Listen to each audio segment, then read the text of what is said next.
आप सभी को नमस्कार। आज हम आपको बताएंगे कि difference between 307 and 308 of the IPC. देखिए, 307 और 308 दोनों में थोड़ा सा डिफरेंस है।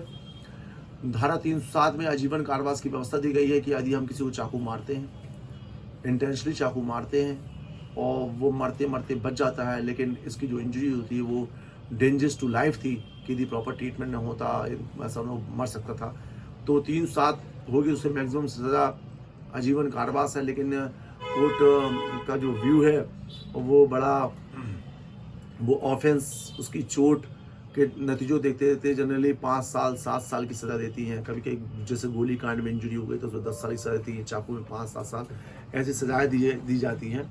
तो जो कोई व्यक्ति किसी को अपहति कारित करता है और वो अपहति जो है जानलेवा होता है तो 307 की श्रेणी में आता है, और यदि वो व्यक्ति मर गया तो वो कन्वर्ट हो जाएगा 302 में। और ये 307 जो है travel by court of session है। इसमें डॉक्टर की बयान जो है बहुत महत्वपूर्ण होता है इसमें, तो बहुत बारीकी से इस केस को लड़ना पड़ता है। वही 308 हमारा उद्देश्य तो नहीं था उसको मारने का, लेकिन वो उसको चोट ज़्यादा लग गई, मर सकता था वो। मतलब अर्थात कैसे, मान लीजिए हम कहीं पर पानी भर रहे हैं, मान लीजिए, और दोनों जन पानी भर रहे हैं, इत्तेफाकन पानी में विवाद हो गया और गुस्से में हमने बाल्टी उठाई, ऐसे घुमाया और बाल्टी उसके सर पे लग जाती है और वो व्यक्ति जाकर गिर जाता है और उसका एक्सरे और MRI और जवानी पर फ्रैक्चर पाया जाता है। तो ये सेक्शन 308 के अंतर्गत कवर करता है ऑफ द आईपीसी, क्योंकि उसका इंटेंशन हमको मारने का नहीं था, लेकिन एक घटना बन गई और उसको लग गई और वो डेंजरस टू जो घटना थी वो भी 307 में भी डेंजरस टू लाइफ है, 308 में भी डेंजरस टू लाइफ है। लेकिन 307 में इंटेंशनली मारना कि हम योजनाबद्ध तरीके से उसको मारने ही जानेंगे, मार ही रहे हैं उसको, और यहाँ पर जो है हमारा इंटेंशन नहीं था मारने का, लेकिन जो है हो गया। लेकिन इनकेस इस मामले में यदि ऐसा हो जाए कि सामने वाले व्यक्ति को मर जाता है तो क्या धारा लगेगी? यदि इस चोट से मामले व्यक्ति मर जाता है तो उस पर 304 का मुकदमा बनता है, जिसको बोलते हैं culpable homicide, not a murder. 307 में मरता है तो मर्डर होता है, और 308 में मरता है तो 304 होता है, और दोनों केस ट्राइबल पर क्या है, कोर्ट ऑफ सेशन है।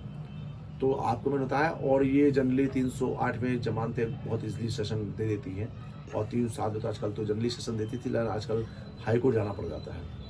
और इसके अलावा इतना ही है, मैंने आज आपको बता दिया 307 308 के साथ साथ हमने आपको 302 और 304 बता दिया।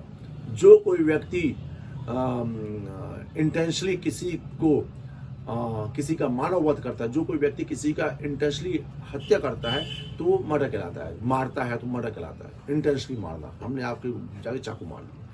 और जो कोई व्यक्ति, उसका उद्देश्य नहीं था किसी को मारने का, लेकिन उसके हाथों वो व्यक्ति मर गया, तो ये हो गया कल्पेबल होमोसाइड, जिसको बोलते हैं अपन मानववध। तो ये 304 हो जाएगा, और बच गया तो 304 का 308, और यहां बच गया 302 में तो 307। ठीक है, आप सभी को नमस्कार। पढ़ते रहिए आईपीसी CRPC, आपको बहुत ज्ञान मिलेगा। जय श्री कृष्ण।